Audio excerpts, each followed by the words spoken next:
Welcome to the Rock Fight, where we speak our truth, slay sacred cows, and sometimes agree to disagree. This is an outdoor podcast that aims for the head. I'm Colin True, and today Emily Holland is back with us, this time to talk about outdoor towns. But before we get to that, hey, have you subscribed to our newsletter yet? I think, Emily, you subscribed to our newsletter, I believe, or I subscribed you to our newsletter. I was like, I wonder if I did sign up for this in a fever dream. I recall. Yes, definitely, yes. Yep. Mm-hmm. Head to rockfight.co, click join our mailing list to get news from the front in your inbox every Sunday morning. Not only do we recap the previous week here on the Rock Fight, but we always throw in a few goodies that you can't get anywhere else. So sign up now so you don't miss next week's issue. And let's start the show.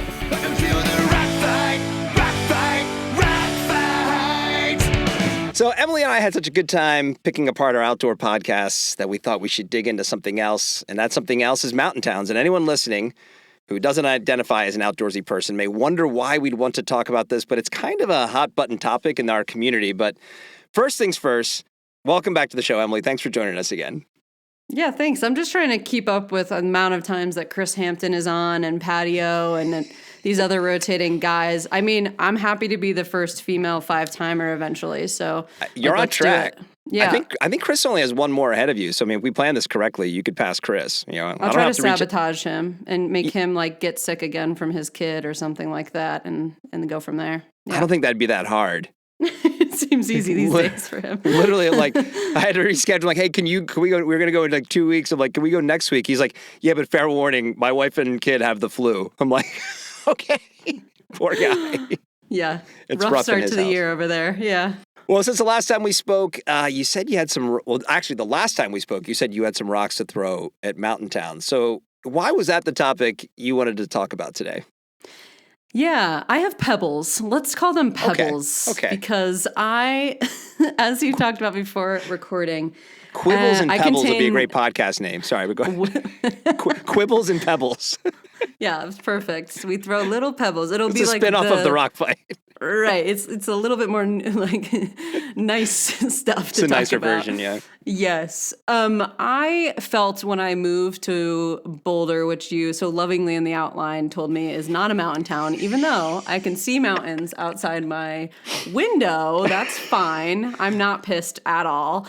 No, when I moved here, I was like so overwhelmed with the assault of intensity and elitism that's here. And I'm from the Northeast, so that's saying something. So I felt like really, attacked by like the King of the Mountain and the FKTs and the Send the Nar and the, if you're not, taking 30-foot whippers off of stuff, you're not trying hard enough. And this like feeling that whatever you do, that's just someone else's normal Tuesday afternoon. Like it does not add up to you being spectacular in any way. So, but then more recently, I would say the first 2 years, I sort of had this like aggression. Do I even like this? Do I even like this? Yeah, you and Chris talked about like, do I even like rock climbing? And right. That was a big question because a lot of the people that we ran into, when you move to a new place, like you have some people you might know, but you're meeting a lot of new people. And a lot of the people we ran into were like trying to see if they could be good friends of ours or whatever. It was like constant talking about beta of like particular climbs and like how far they ran that day, and just so uninteresting to me at the base level. And at the same time as like, I think coming in from the Boston area, we felt like we were like the most outdoorsy people ever. And that we were like crushing. In Boston, you were. Right. Like, there's definitely a lot of crushers. I used to live in Boston too. I used to feel like I was that guy in Boston. Right. And you would go and do these things on the weekend, like things that were really fun for you, like winter hiking in the White Mountains or like going rock climbing at Rumney or, whatever your thing is. And we would like sleep in our car overnight. It's like 20 degrees. We were also younger, so maybe that's why. But like we felt like we would go back into the office the next day on Monday and be like, this is what we did this weekend. And we would get these stares of like, what? You didn't just like go to a brewery all day on Saturday? The Patriots played the Jets, right? Right. Like, oh gosh, yeah. And so when we came here, it was simultaneously like, hey, you guys are taking this shit way too seriously. And also, it was a sort of a recognition in my own self that like, oh, I am not the special one anymore. And I am like an average person here. So I think like my feelings towards quote unquote mountain towns or outdoorsy towns has evolved. And now I feel like I actually really am inspired by the things that people do here and like the intensity in which they go at things, but it has to be taken with sort of like a nuanced grain of salt type of approach. Otherwise it's like you can always just feel less than no matter what sport or thing that you're trying to do. So Boulder, like I'll take some shots at Boulder for sure, because I did the same thing. We moved from New England to Boulder, and we lived there for a year and punted, and we left. It didn't really agree with us. And I think at the same time, like just being honest about it, I think it's the best and worst version of exactly what we're talking about. Where it's like it is incredible what the people do there, and of course there are mountains there and things like that. But it's not saying that there aren't, and the trails are wonderful, and go to Chautauqua and run on under the flat irons. It's really cool, and the access up to into Indian Peaks and everything. It's all of that, but there is a level of this is all we do here that is really overwhelming. And that was one reason, exactly what you described, kind of what we left. It's like, we moved out here because we were outdoorsy people and we love it. But, I remember suggesting to people, hey, do you guys want to go to Denver this weekend? And then kind of our circle of friends being like, why would we do that? And I'm like, because it's a city that has like museums and shit, like we can go do stuff, no. We went for a mountain bike ride this morning. Probably going to go for another mountain bike ride this afternoon. And I remember being like, okay, this is like, I love the outdoorsy part of my life, but it's not everything. Like there's other things that I like as well. I'm glad you've been able to find the balance. And maybe if we'd stuck around, we would have as well. Yeah. I think like it helped that, well, it didn't help, but it was like, 9 months later, the pandemic happened. And so like, we were forced to kind of like be experimental with like other ways of hanging out with people because people weren't going on trails in the beginning of that. And then people weren't climbing for a little while either. And we couldn't go to the gym with people. And so like the climbing gym. And I think that like opened up like, oh, okay, like maybe we do like a game night or like some other type of engaging with people and trying to make friends that's not just based on these things. Yeah. So I think that helped, but I also think like, it just took time. And like, I have moved, multiple times in my life to different communities, and I don't know why I keep learning this lesson though, but it's like, it takes years to build a community, like a real one, unless you know a ton of people already that live there or something. And even then your relationship with those people might be different now that you live in a different place. So anyways, all to say, like, I do think there is more to this place in particular. I can't speak to like every mountain town. And people here love the shit out of their outdoor sports. And there just has to be a personal balance, like day to day, to be able to handle that. I agree. And I would like to see, I don't know, like it's like like I said, it's the best and worst. And this isn't going to be an all Boulder pod, I think, but it's a great example, and kind of then leads me into sort of like I almost want to redefine kind of the term, right? Because same thing. I've lived in a lot of different places. After that, I lived in Utah for a few years. Frankly, I enjoy living in Utah more than I like living in the Front Range because it felt a little less.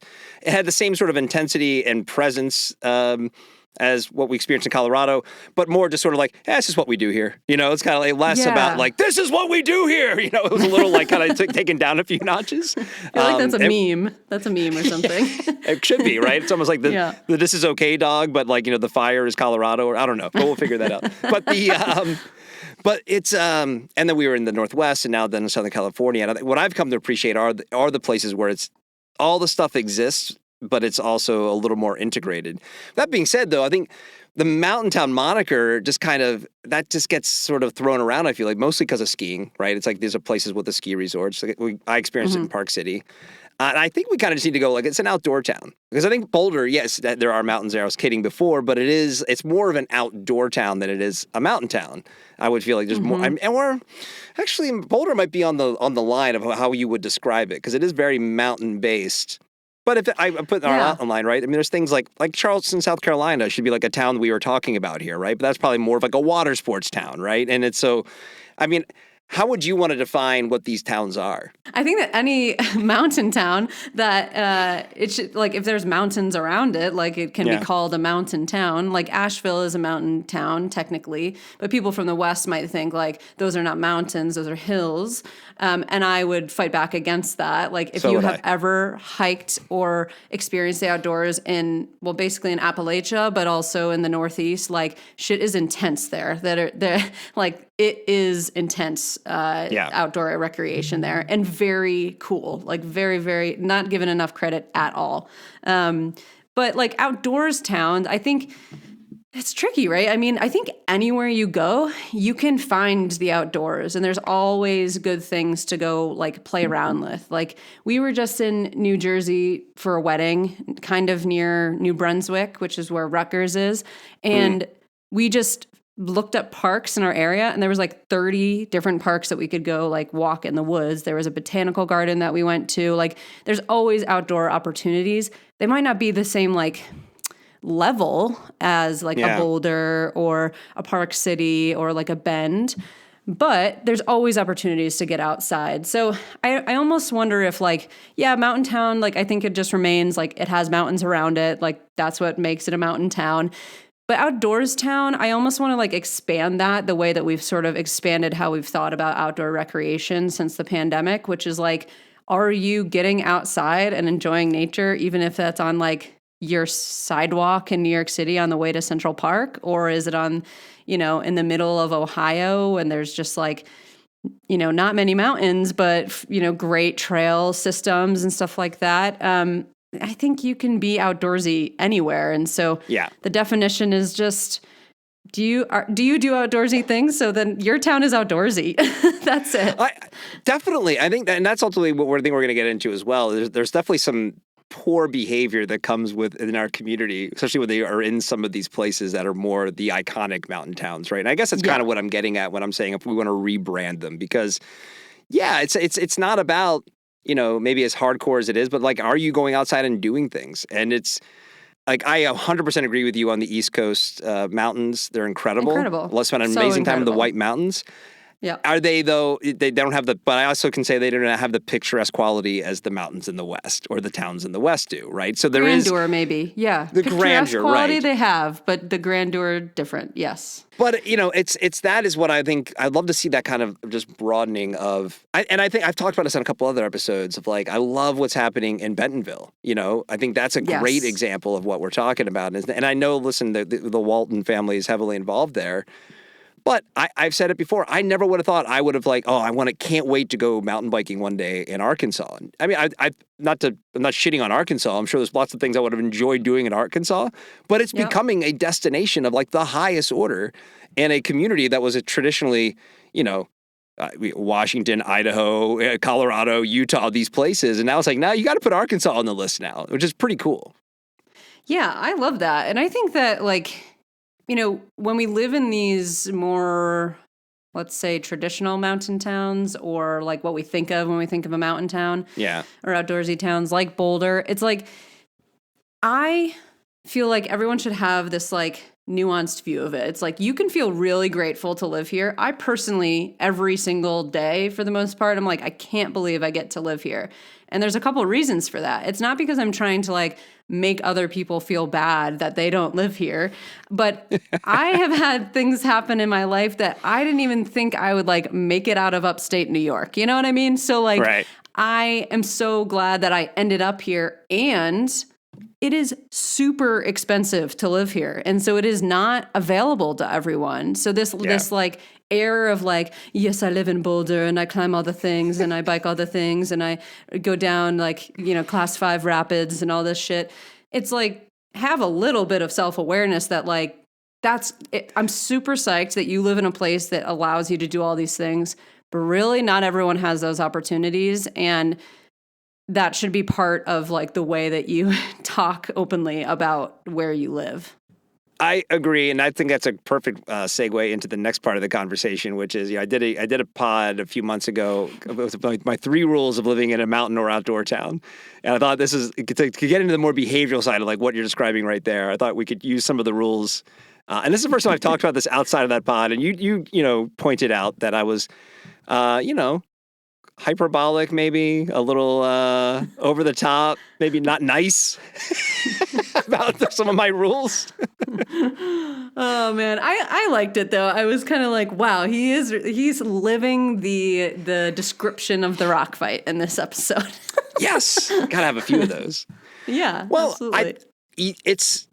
it takes away when people are poorly behaved, like what you're describing, like, you know, like, oh, I'm like this hardcore boulder person. That's like the bad reputation that gets formed, right? And then it's like, unless you're there, you know, you kind of need to, I don't know. There is a self-awareness that is lacking, I think, from a lot of folks who live in these places, and frankly in our industry. And some of that is born out of good intentions, probably, of just loving it so much and wanting to like share these incredible things that you've learned and experienced. And sometimes, you know, it's okay just to have that for you. Keep it to yourself. Just, you know, not every picture has to go up on Instagram. It could just be a picture that you took. Sometimes you don't even have to take the picture. You could just like sometimes you could just shut the fuck up. You know? Thank you. Yes, That that's what should have you're been the title of trying the to episode. say. Yeah, make sure there's an explicit warning on this one. Yeah, no kidding. But so rule number one was act like you've been there before, right? And that was my thought of, you know, look, even like kind of what you're describing, even if you've accomplished your dream of living in a particular place, like just no one else cares. So like shut up about it. And this goes back to the humble brag. And look, I'm talking from experience. I think I opened that episode talking about how my Facebook memories like pop up from like the 08, 09 range. And they're the most cringy thing. Like I make myself look at them daily to like just remind myself of like, I was that guy once. Yeah. And I just go, oh God, like, because I don't update Facebook anymore. So it's truly just recycling like 3 years worth of these daily updates. And it's horrible. It's just like the scene from Game of Thrones where she's like walking in the town and they're just yelling shame at her. But in your own mind, yeah, you're her. You're Cersei. But every once in a while, I'll be like, I can just see what I was doing. It's like, I'm bragging about this mountain bike ride. I am bragging about this thing that I got to see today. Like, you know, oh, look, here's a photo from like where my office was in Park City that is gorgeous. Want to make sure everybody sees that, you know, like it is. And there's a little, I've learned to, let's not do that anymore, you know? Yeah.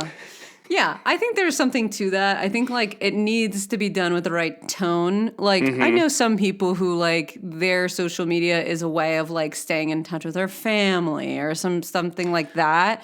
Where it's like, oh, cool, here's the thing I'm doing. But in that case, actually, maybe just send the pictures to your family. But anyways, I think that's totally fine to like share, but I think the tone is important, and I will not be looking back at my Instagram posts because I am not a masochist. So don't come for me. I'm not even paying attention to them. I'm going to act like they're not there. But I think one of the things in reading or like listening to that episode again that you were talking about, like act like you've been there before, there is some inherent privilege in that too, where it's like, yeah, you're absolutely right. I haven't been here before because I haven't had the opportunity. And so like, I think this gets to the Gumby type of thing where it's like, I hate that terminology and like the way that people shit on new people who are coming into sports or coming into areas. So I do think like, yes, like don't be an asshole about like spraying your privilege all over about like living in a cool place, like that no one else can afford to live in. And let's also appreciate that some people like haven't had this opportunity yet and they're new to it. They might be new to a sport in town. They might be new to the town itself. So again, like I'm all about that nuance, baby. I want both. And like, let's just have more of a gray version of these types of things. That's a good point. I'd definitely be way more forgiving if it's like, you know, someone in their early 20s and like they just got out of a different place and there's a new place and you can just feel the enthusiasm. I think the ones I bristle at the most where it's like clearly like the person who's lived in this mountain town, you know, and every third day it's I'm so blessed that we get to live here, as it's like showing around with their perfect child that is skiing now perfectly at 3 years old. You're like, oh God, man, like just I don't believe your life is real. Like this is not real life. And you're trying to make sure everybody thinks that this is real life, right? That's what I think ultimately I get a little like, oh, please stop doing that. But you're absolutely right. There's a privilege.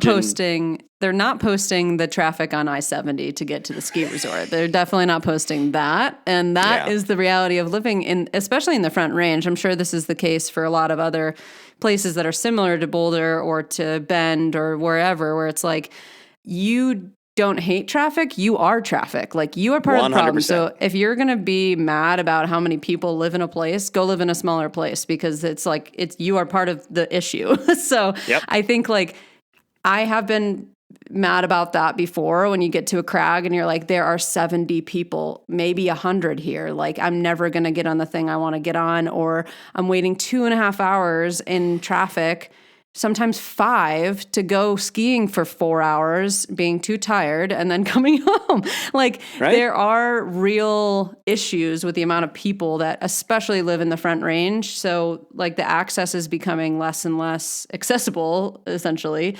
And I'm sure that is the case in other places. And it's like, okay, well, if you're going to be part of the traffic, have an attitude adjustment.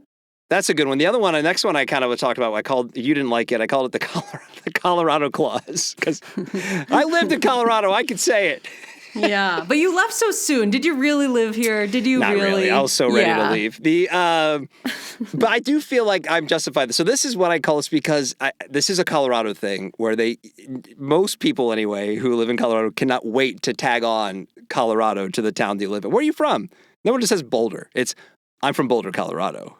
There's always the Colorado. I never add California. I never added New Hampshire. Never said Washington. Yeah. So it's a real, it's the continuation of the humble brag. Like, this awareness, like, hey, other places are cool too. And the one thing that kind of made me think of this, my bias against Colorado. And by the way, I'm going to put it over. I know Colorado's amazing. I've had great times in Colorado. I can't wait to come back to Colorado. But it started in the industry in the 2000s when, the brands who were based there were making sure it was all very Colorado-centric catalogs and all these sort of things. And that always bothered me, because it's sort of like, well, what if you live like in Alabama and you're a cool outdoorsy person and like, you're being told that like, well, if you want to be legit, you have to be here. And that always kind of rubbed me the wrong way. So I think it's a little kind of deep-seated back to my early industry days.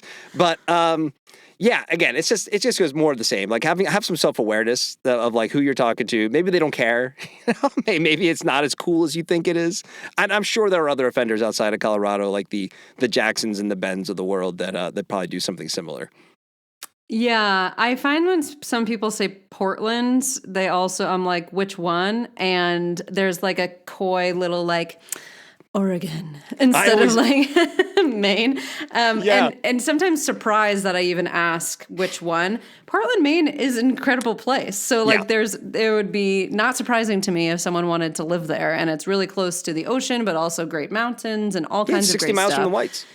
Yeah, Acadia is like on the way to Acadia, so there's great stuff up there. But I pretty much agree with this, and I have done this. So I don't want to throw any rocks because I am a perpetrator in this situation. Yeah. But I think I have stopped, actually. I feel like if you say Boulder, people know what you're talking about. Where it is. Yeah. So they get it.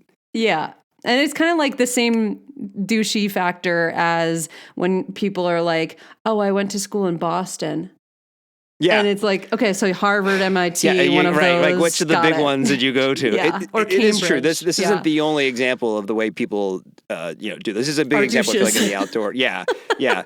I think this is an invitation. Like, we are shitting, we're having fun, like we're having a little bit of a great conversation here, but like back and forth. But like, here's an opportunity for you to just like get curious about where you live, no matter where it is, and totally.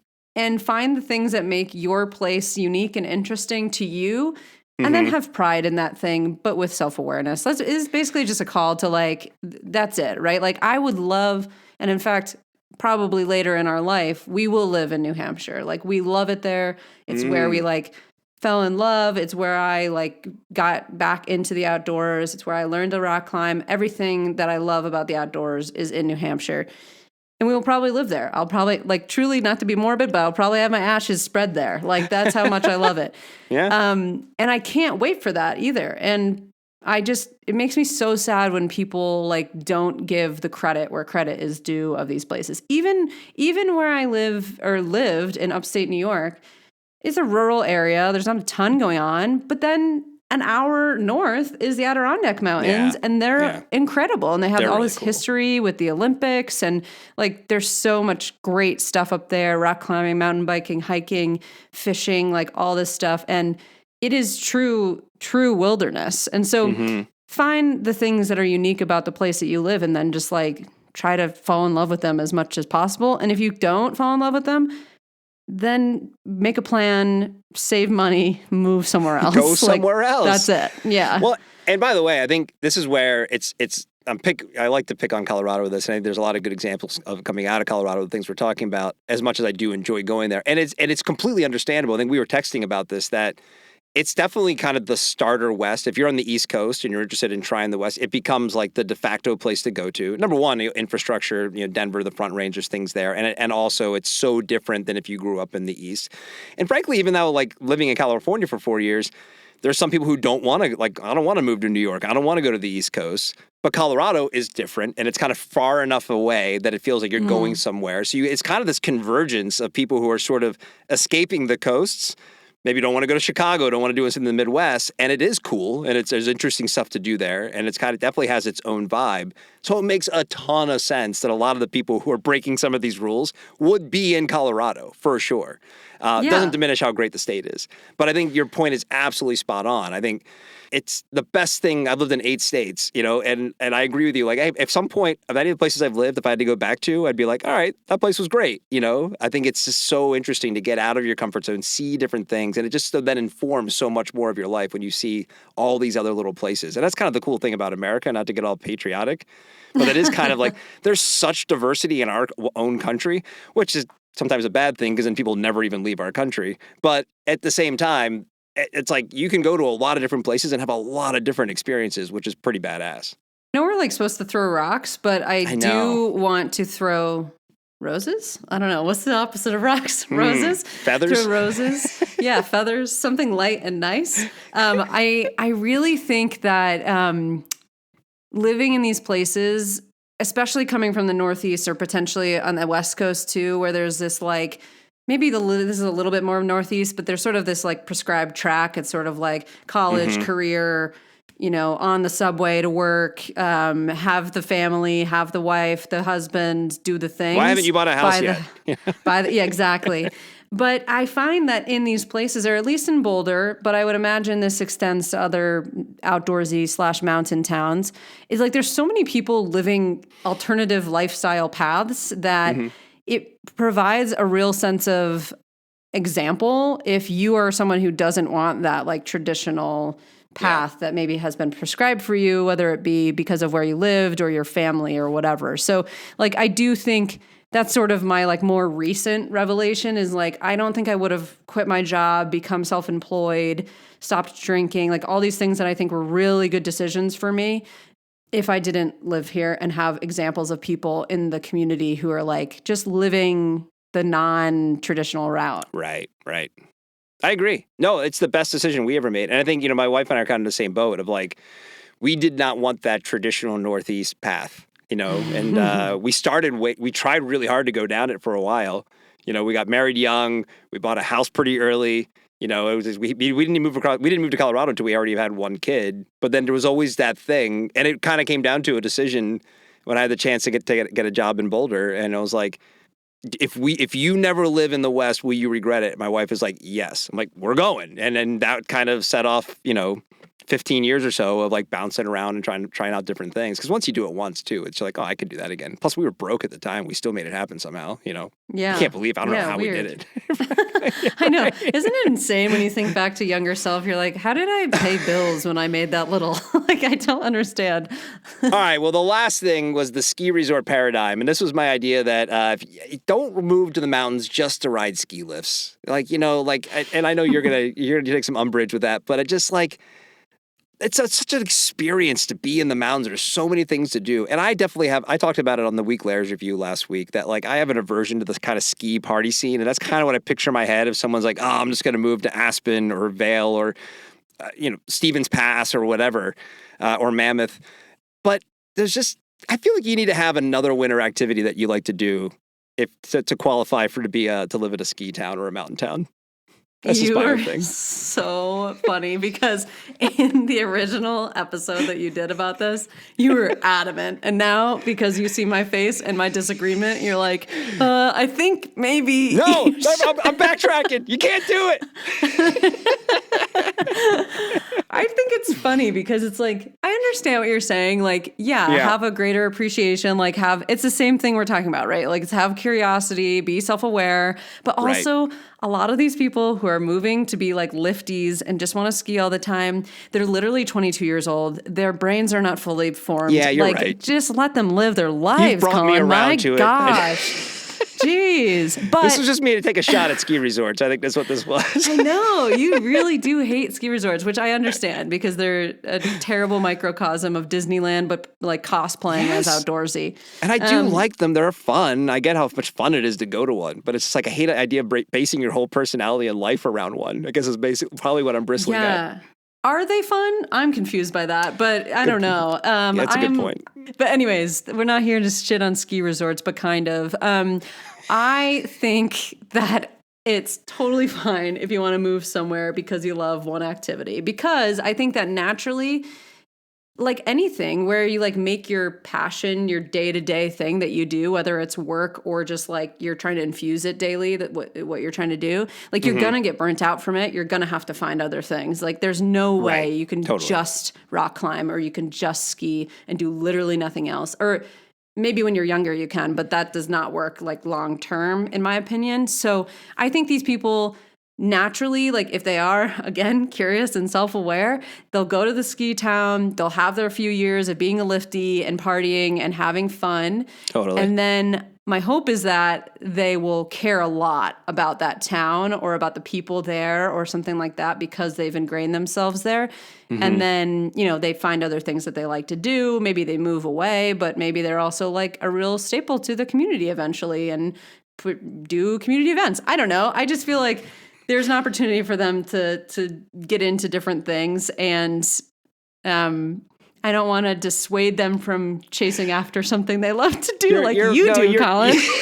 You're right. Because as you're talking, I'm like, what did I do at that age? Oh, I moved to Portsmouth, New Hampshire and got drunk for a year. That's right. That's what I did. Right. Or like I moved to Brooklyn because I wanted to party. Like that's all I wanted to do. I just wanted to party for the first year after college.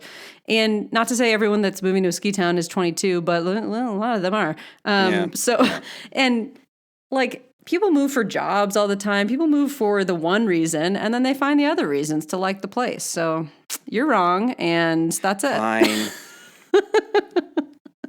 I just like diversity in my outdoor town, I guess. Like my favorite, and it's also too, like, don't chase a ski dream if it's not truly your dream, I guess maybe is the better way of saying it, right? Because I think that's the thing that and maybe we'll also, okay, we're getting into Colin's psychology now, because I think some of my issues with like the mountain town moniker and everything is kind of I've really found my place in Southern California, which I never in a million years, I was like, I will never live somewhere it's warm all the time. I want winter, blah, blah, blah. And now it's like, wait a minute, actually, I don't really like skiing that much. And I get to go surfing. Oh, and there's lots of mountain bike trails. Like it's truly this kind of confluence of things that I like. And I think that sort of gets overlooked in the name of like the iconic town, right? It's like, oh, well, you're outdoorsy, so you should go to Leavenworth or Aspen or or Bend or pick whichever, fill in the blank. And that's where I really like seeing, like, again, the Bentonvilles, these sort of other places getting their due. And, figure out what you like. What do you like? And then just find the place that matches. Try a few places on, Yeah. If that's, like, available to you, then do it. And also, like, if community is important to you, you might need to stay for more than a year, You might need to make friends. Sure. You might need to stay and test it out and see what works. Like, I think it's all valid, but it's just like, again, having the right frame of mind with any of these types of things, super important. And just no more Instagrams, I'm so blessed to live here. That's really the key takeaway, I think. I'm going to post that just today, even though I don't have Instagram on my phone anymore, and I'm just going to tag you in it. Well, we can wrap it up there. So what's happening with Wild Women Podcast Society? That's the current ongoing thing right now, right? Yeah, we start our new cohort tomorrow, so we will not be accepting anyone after that for a couple months, but then we'll have another cohort starting in June. Yep, that's how time works. So we'll be advertising it then, but if you're intrigued by it and want to learn more, basically a lot of women supporting other women and a podcast community, they can go check out our LinkedIn, which is just Wild Women Podcast Society, and we'll be posting there throughout the cohort and sharing some stuff. Anything else? Anything else we should touch on? Did we miss anything? If you haven't already, Chris talks about a lot in the episodes you do, but definitely listen to Written in Stone if you're interested in rock climbing and good storytelling and interesting conversations. God, man, it's like Plug Tone Audio Week here on the Rock Fight. You're going to like Hampton and Holland back to back. We've taken over. All right, well, before you click over to that next podcast with a spoiler-free review of Dune 2, please hit the follow button to subscribe to the Rock Fight and leave us a rating and a review. If you like this show, that is the best way to support it. We'll be running through headlines with Justin Hausman tomorrow, so be sure to come back for that. The Rock Fight is a production of Rock Fight LLC. For Emily Holland, I'm Colin True. Thanks for listening. And here he is, fresh off his European tour to take us out with the Rock Fight fight song. It's not Chris Hampton rapping, it's Chris DeMakes. We'll see you next time, Rock Fighters. Rock Fight.